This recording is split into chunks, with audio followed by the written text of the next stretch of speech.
What's going on, everybody? How you guys doing? My name is Manny, and this is the Kick Game. All right.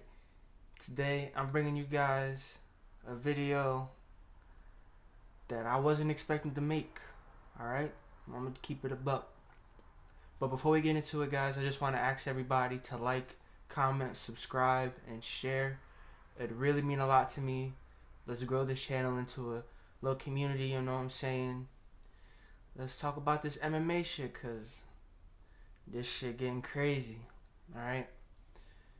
But Conor McGregor, man. Holy shit. In the prediction video I made, I was 0 for 2, man. Nothing happened the way I thought it would happen, you know? And it's normal. Sometimes you're on point and sometimes you're wronger than wrong. I'm gonna make a separate video on Michael Chandler because I gotta do some backtracking. We'll keep it a buck, but it is what it is. Man, Dustin Poirier versus Conor McGregor. I'm gonna talk about what the future entails for both of these fighters, cause I still think it's pretty bright for both of them. All right.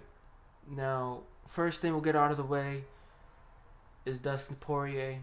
Alright, he's fighting for a title. Whether that's against Khabib, which it's not. Khabib has already said he's a free agent. And I'm surprised they haven't taken him off the rankings yet. But Khabib's not fighting anymore. Alright, it's a sad sight to see. But it's his decision, and it's his decision nonetheless. So, yeah, Dustin Poirier is fighting for a title, and I think he's gonna not defend it. He's gonna fight for the vacant title against Charles Oliveira. That's the fight to make. All right, for Charles Oliveira, you don't manhandle Tony Ferguson and not get a title shot after that. That just doesn't happen, you know. So that's what's in the future for Dustin Poirier, man. He put on an amazing performance. He made the adjustments. Alright? Hats off to him. I feel like a lot of people are not giving him his credit. A lot of people on Instagram that barely even know the fight game are just talking about Conor McGregor. And they're not acknowledging how good Dustin Poirier is. And that's just the way it goes when you talk about Conor McGregor.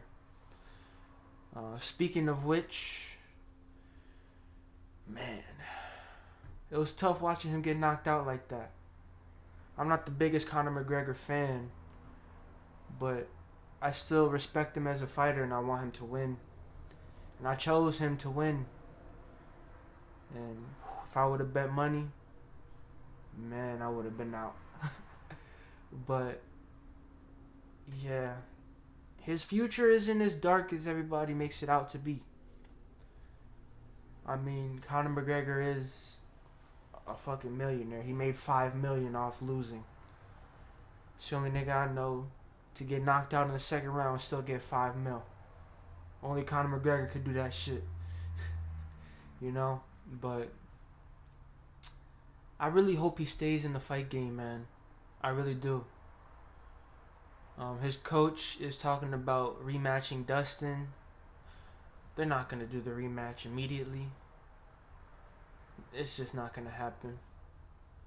I really wish, or not, I really hope he stays into the lightweight division because that's where he belongs. What happened on Saturday just proved that if Conor McGregor fought anybody at 170, it wouldn't fare well for him. The Masvidals, the Covingtons, the Usmans, they put him on his ass, you know? And I just hope that he stays at lightweight. And the way I want it to play out is I want to see him against Tony Ferguson. You know, that's a banger of a fight. It'll be a stand-up fight for the most part, unless Tony Ferguson hits a Eminari roll. But that'd be an amazing fight, man. I'm a big Tony Ferguson fan, and it'd be a payday for both of them. You know, these are big name guys. They're coming off losses, and it just makes sense ranking wise too. You know, it'd make the most sense for Conor because out of everybody in the top 5, he's the biggest name and is coming off a loss. You know, I mean, you could do Conor versus Gaethje, but I think they're gonna do Gaethje versus Chandler. But that's for the next video. That's what I want to see. I want to see Tony Ferguson versus Conor McGregor. Now, what I think is gonna happen, maybe they do the Nate Diaz trilogy match. They're coming off losses. Nate Diaz is coming off a loss. But I just think Conor McGregor might not even come back to fighting. And that's really sad to say. I mean, I hope he comes back.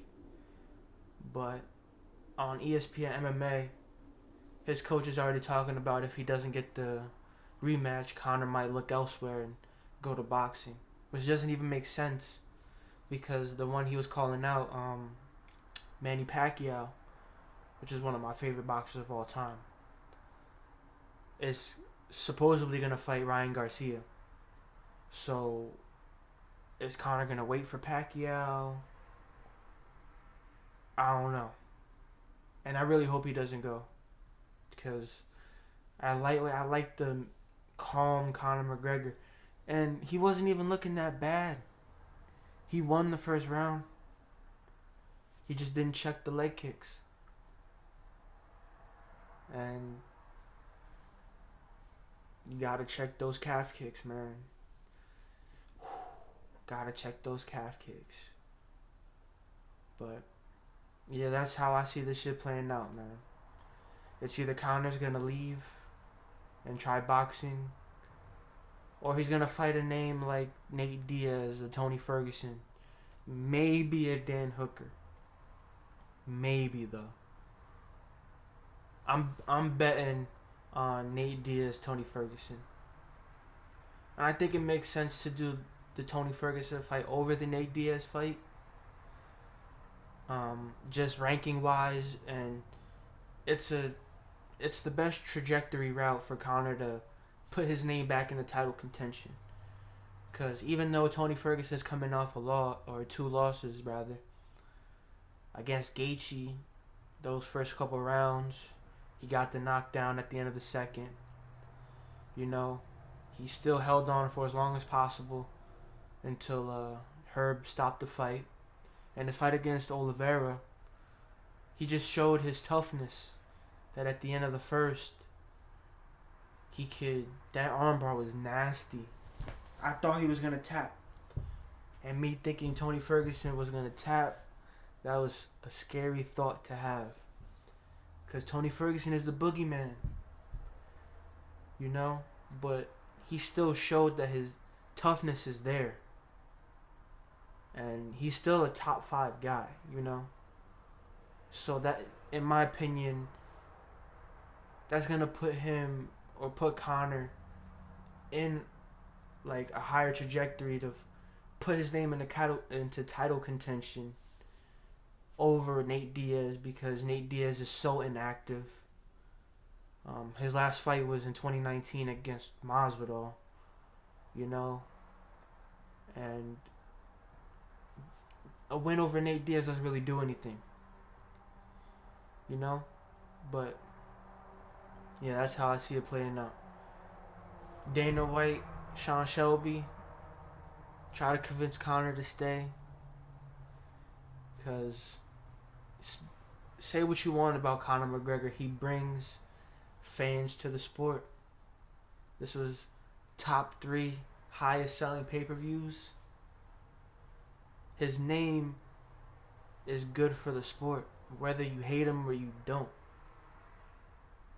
And I just hope he keeps his head up, man, because he wasn't as ring rusty, you know. His first round, he was sharp, hitting him with the jab, hitting him with the shoulder strikes, pinning him against the cage. He was sharp in the first round. Just didn't check the leg kicks. But that'll do it, guys, for this video. Thank you guys for watching. Don't forget to like, comment, subscribe, and share. Put in the comment section if you agree with me or you don't agree with me. And that'll do it, guys. Later.